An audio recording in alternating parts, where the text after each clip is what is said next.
Hello, everyone. Welcome back to another 2023 recap movie thing, I guess you can call it. I don't know. I don't know what you want to call these videos. Basically, putting a cap on 2023 and moving on to 2024. Talking about some movies that surprised me in the year 2023. Starting with this one that you can't see the poster to because it's so bright, but it's Barbie. I loved Lady Bird from Greta Gerwig. I enjoyed Pretty Woman. I forget what it's even called. Little Women? Yes, that's it. Little Women. Didn't love that movie. That wasn't anything super exciting for me. It was written by Noah Baumbach as well, co-written by him. I don't like Noah Baumbach's movies most of the time, so that did not excite me. And I also, it's Barbie. I did not think this was something that was going to be interesting to me. Ryan Gosling getting cast, that was something that I liked, but still I was like, super surprised by this movie, and I loved this movie. I really do. I saw it not once, not twice, but 3 times in theaters, 3.5 times really, because I saw it once opening weekend, the night it came out. I went back home to the Midwest, watched it with someone who really did not want to see it. He actually enjoyed it, not as much as I did, but he enjoyed it. And then I went to Chicago, saw about half of it. I was hungover, so I kind of fell asleep during half of it. And then I saw it again in IMAX. Watched it again at home on HBO Max. I want to watch it again with the audio commentary because it's on HBO Max with the commentary. So I want to watch it a 5th time. I like this movie a lot. Is it perfect? No. It feels like 2 different movies were written and just kind of slammed together. That's what this movie feels like. I'm not even going to put it on the TV anymore. You can't even see the poster. It feels like 2 different movies were just kind of put together with this one. There's some jokes that don't necessarily land. There's things that don't necessarily work about it, characters that don't necessarily work about it. But I like this movie a lot. I love the journey of Ken. I like the journey of Barbie. I like a lot about this movie. Also, I want to say, I didn't say, this is surprising movies of 2023. It's not necessarily my favorite movies of 2023. Some of these movies are going to end up in my top 10 of the year, which will come out soonish. I'm still kind of working on it. But these are not necessarily my favorite movies of the year. These are just movies that surprised me. I was thinking nothing good of it, and it ended up being great. Or I was thinking it was just going to be and it was amazing. That's what these movies are. So, starting with Barbie. I really enjoyed Barbie. I gave it like 8 out of 10. I really enjoyed this movie. Next up, guys, can you see this? You can see this poster a little bit. Saw 10. I like Saw 1. I like Saw 2. I like Saw 3. I like Saw 4, 5, 6, 7, 8. Kind of sucked. 9, aka Spiral, was enjoyable. I enjoyed that movie quite a bit. So, yeah. And the director of this one was the one that did 6 and 7, I want to say. 2 not good ones, in my opinion. Saw 6 is fine-ish, but Saw 7, not good. So, yeah, I was not expecting anything good from this. Tobin Bell was back, though. That was the exciting thing for me. So what I thought about this movie was that it was going to be better than a lot, but I did not think it was going to be my favorite Saw of the franchise. This movie is so freaking good. It builds on the character. It makes Tobin Bell an interesting character more than he already was. And boy, do you hate the people that Jigsaw hates in this movie. And it's not just gore porn. It's in there. Don't get me wrong. The gore porn's in there. But it's not just that. It's so much more than that. It is such a wild roller coaster ride, this movie is. And it's so good. It's so good. I could not believe how much I was impressed by this movie, how much of a movie it was. It's not just torture porn. It's so much more than that. So, Saw 11, I think, is coming out this year. They're working on another one already. I hope it's good. I hope it's as good as this one. Bring Tobin Bell to do as many of these as he is comfortable doing, because I want to see this guy for the rest of the time. This is not comfortable. Give me 1 second, and I'm not editing this out. But Saw 10, I loved it. I just did. I thought Tobin Bell was so great in this movie. Amanda's back in the movie. I enjoyed that, even though she looks so much older than she actually would have been in this timeline. If I'm over at Twisted Pictures and Lionsgate, honestly, I'm saying let's just get rid of the timeline of 4, 5, 6, 7, 5, 6, 7, 8, 9, whatever. Get rid of these timelines and just stick with Tobin Bell. Just put, or even, don't even, delete the timelines. Do what this movie did. Just say, this takes place between these movies, and just go with Tobin Bell as long as you can, because he's so good, and he was great. He was so good in this movie. I won't spoil it, but at the end of the movie, there's a chance for there to be more movies. And I just was absolutely shocked by how much I love this movie. I think I gave this movie an 8 out of 10 as well as Barbie. Like, it's so good. It's so beautifully done. The character work's great. Acting's wonderful. I enjoyed this movie a lot. Next up, American Fiction. I saw the trailers to this and I went, it's just going to be one of those ridiculous kind of dumb movies. It was a Regal Mystery Movie Monday. Holy crap, did I laugh my face off in this movie. This movie is fantastic. It really is one of the best pictures of the year, like the poster says. I just kind of thought this was going to be one of those political things that are in your face. This movie is in your face, but in the best way possible. It's so funny. Characters are just... There's some really interesting characters that I really enjoyed. The ending of this movie did not stick for me, but I liked what they were going for. I like that they took this big swing. They ended up not getting a home run, but they made it to third. And that's pretty stinking awesome. I was so shocked by this movie because I just thought it was going to be awful. It's so good. It's so funny. It's so sweet. It's so charming. I love this movie so much. I can't. If you haven't seen this movie, try to go see it. It's limited release right now. When you can get a chance to see it, for the love of God, see this movie. It's so stinking good. Dungeons and Dragons. This one I was beyond shocked by because, I don't play Dungeons and Dragons. I know nothing about it. I love Harry Potter. I like some fantasy. I don't go too hard into the sci-fi fantasy genre, but I'll go in enough. I knew it was the people that directed Game Night and such like that, so I knew there was at least going to be some interesting stuff in here, some likable stuff in here. This movie is a blast. It is a joy. There are some really great jokes in here. It is such a fun adventure movie. Some really great characters. Typical villains, of course. But it's so much fun. It had heart to it that I was not expecting. An amazing cameo. Just an amazing cameo. I'm not going to say what it is. Michelle Rodriguez's ex-lover. That cameo is so good. And I didn't even realize it was him for a second. It took me a minute. And I finally went, oh my God, that's who that, oh my God. And I saw this movie in IMAX, and I'm so glad I did.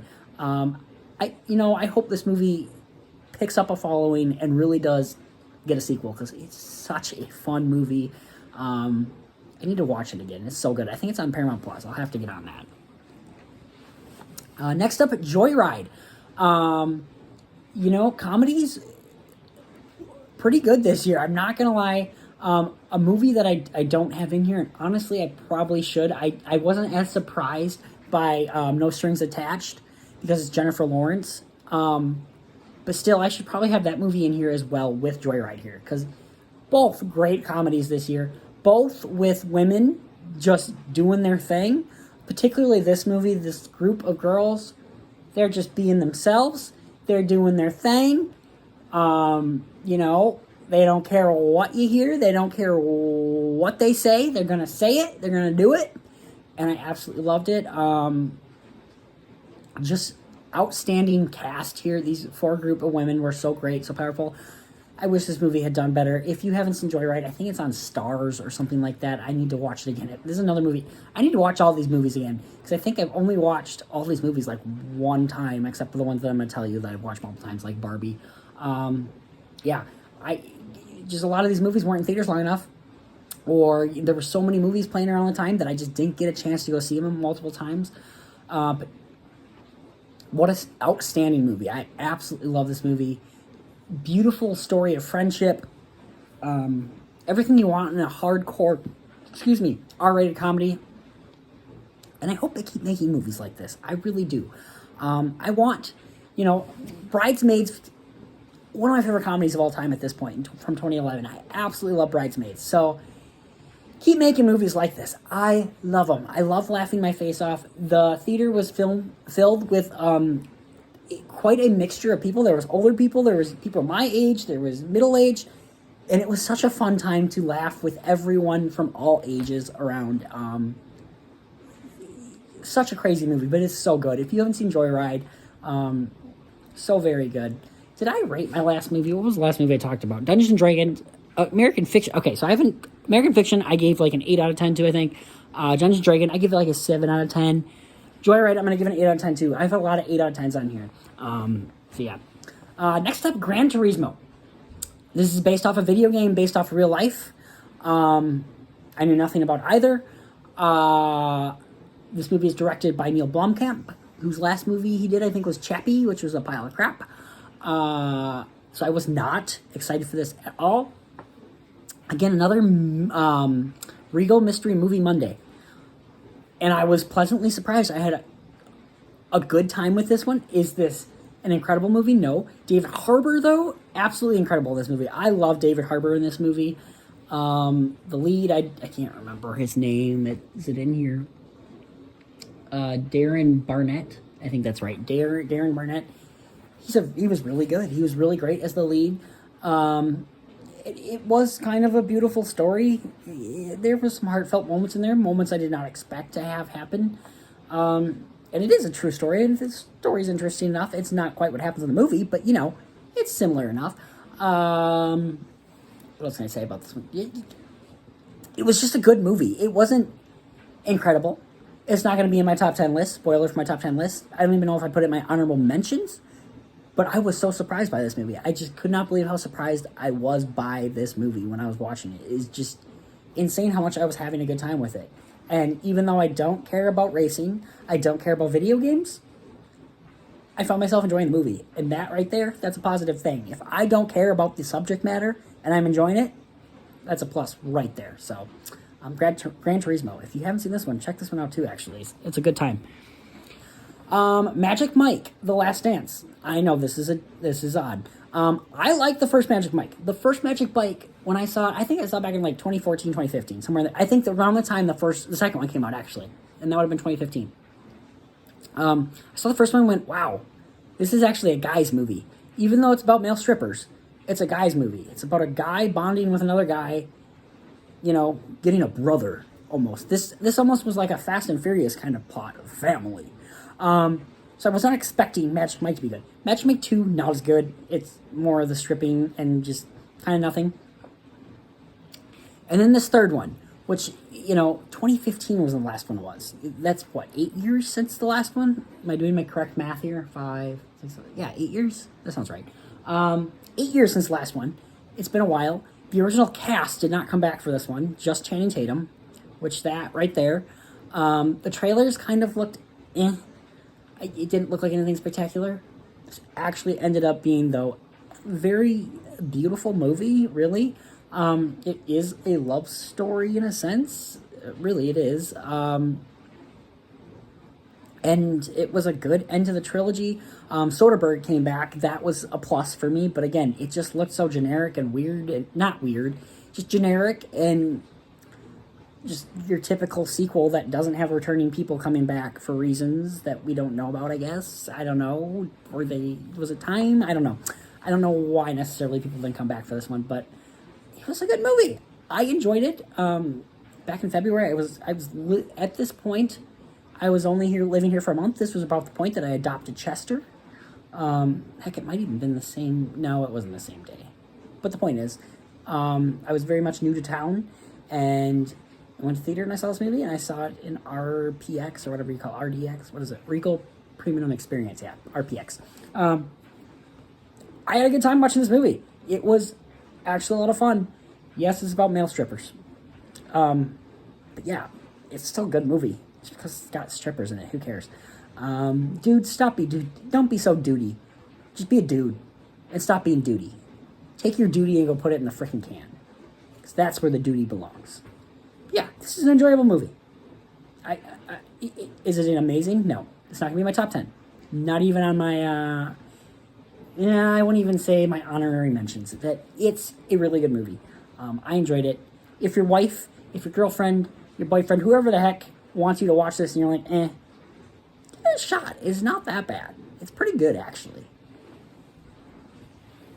Next up, Champions. This is from Bobby Fairley. I think Bobby Fairley. I think his last movie was Green Book, which was good, but it did win Best Picture. But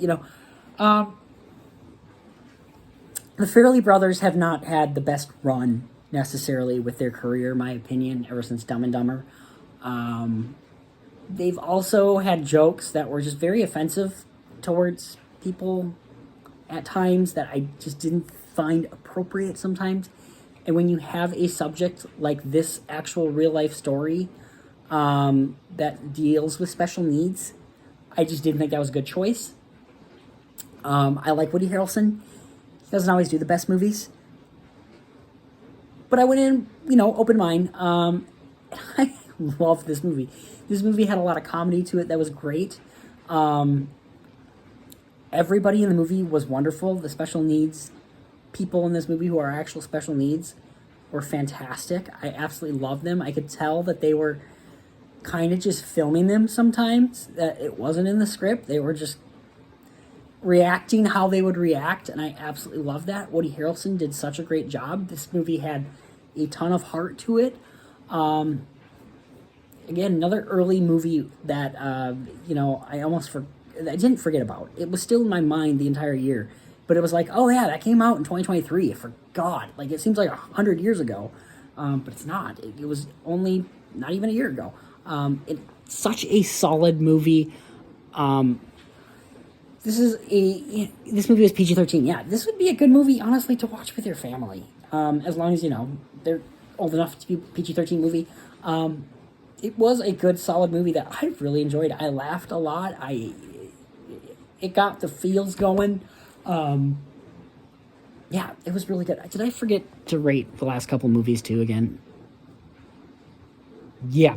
Okay, hold on. So Joyride, 8 out of 10. I don't know if I said that. Gran Turismo, I'm going to give like a 6 out of 10 too. Again, I thought this movie was going to be garbage.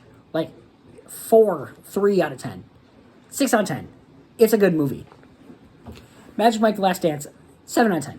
Good movie. Not amazing, but good. Champions.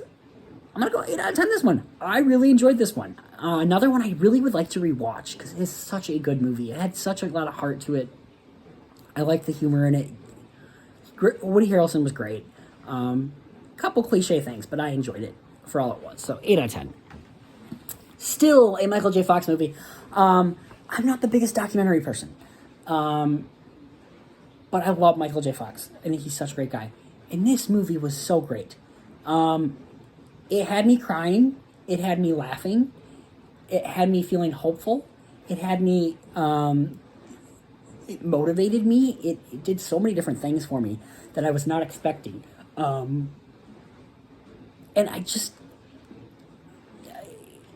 I love how Michael J. Fox is like me in the sense that I don't take life fully seriously. If I trip, I'm gonna go, oh, I'm so I'm gonna make a joke for myself, similar to what Michael J. Fox does in the movie, where he's like, oh, I'm sorry, you what does he say? I can't remember what he says, but he's like, oh, I'm so sorry. You swept me off. That's what it was. You swept me right off my feet. And it's just little jokes like that in life that, you know what? Hey, I fell. Who cares? I'm fine. It's great. You swept me away. That's the kind of stuff I like. And that is the way I tend to be with people is, oh my God, Cody, I'm so sorry. I accidentally bumped into you. Oh, it's fine. I deserve to be bumped. I deserve to be bumped today. I was tired and I wasn't awake. You woke me up. Thank you for that. That's the kind of things I say as well. So I just wasn't... I was not prepared for this movie being as great as it was. It's a streaming movie. I don't like streaming movies. Put things out in theaters, god darn it. Such a great movie. It really was. It's so beautifully done. Oh, excuse me. The way they used actual moments from movies, from Michael J. Fox movies, to kind of tell the story was absolutely wonderful, and it just worked so well. and it just made it all the more emotional and stuff like that. It's such a great movie. If you have not seen Still, it's on Apple TV Plus. Check it out.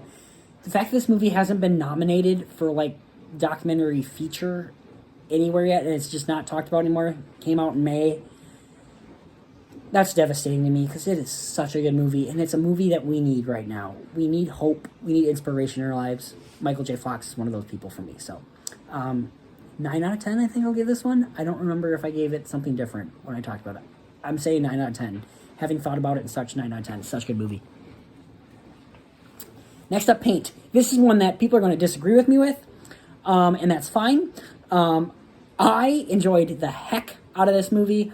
I will say this, I had just sprained my ankle. It was the first Regal Mystery Movie Monday I ever got to go to, so it was cool. I got to see this movie like a month earlier than I should have. Yeah, like I just thought this movie was saying hilarious. Is it kind of like a Funny or Die sketch? Yeah. Is it kind of the same joke over and over that, hey, Owen Wilson is essentially Bob Ross? Yes, but it also kind of mixes. It's kind of the same plot as Anchorman in a sense. And Anchorman's funny. Paint is funny too, in my opinion. I laughed my butt off watching this movie. Another one I really want to watch again. It bombed the box office. It was only in theaters for like a week, and I missed it. I wanted to go see it again a second time in theaters because it came out I think the same week as my birthday, and I thought this movie was hilarious. Again, maybe I was tired. Maybe it's the fact I was a little bit in pain because of my swollen ankle. Oh, excuse me. I'm so sorry. Yeah, it could have been many different things, but I thought this movie was hilarious. It did not get good reviews, but I enjoyed the hell out of it. I'm going to give this movie like an 8 or a 9 out of 10. I stand by it. I think this movie was freaking hilarious. Great year for comedy, in my opinion. No Hard Feelings, Joy, Paint, American Fiction I would put in there. I feel like I'm missing one. There's another one that was Barbie. Absolutely hilarious. Just great movie for comedy. Great year for comedy this year. Now,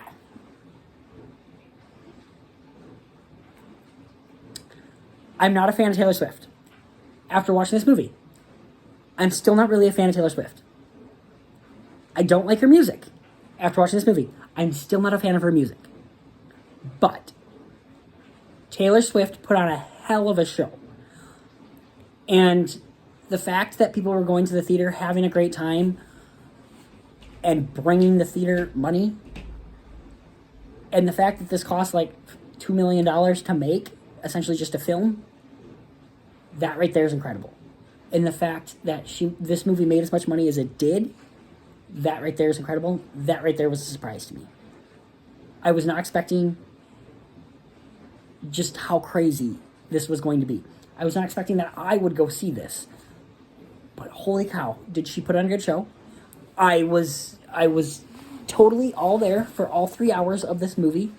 Again, I'm not a fan of her music. I will also say this about Taylor Swift. She's a great songwriter because all of her songs I kind of knew. I knew quite a bit of them in the sense that it was like, True Summer. Can I do any more words to that song? God, no. That's all I got. All I know is cruel. No, it's not even true. It's cruel. Cruel summer. Yeah, I don't actually know the words, but I know the music because Taylor Swift knows how to write catchy songs.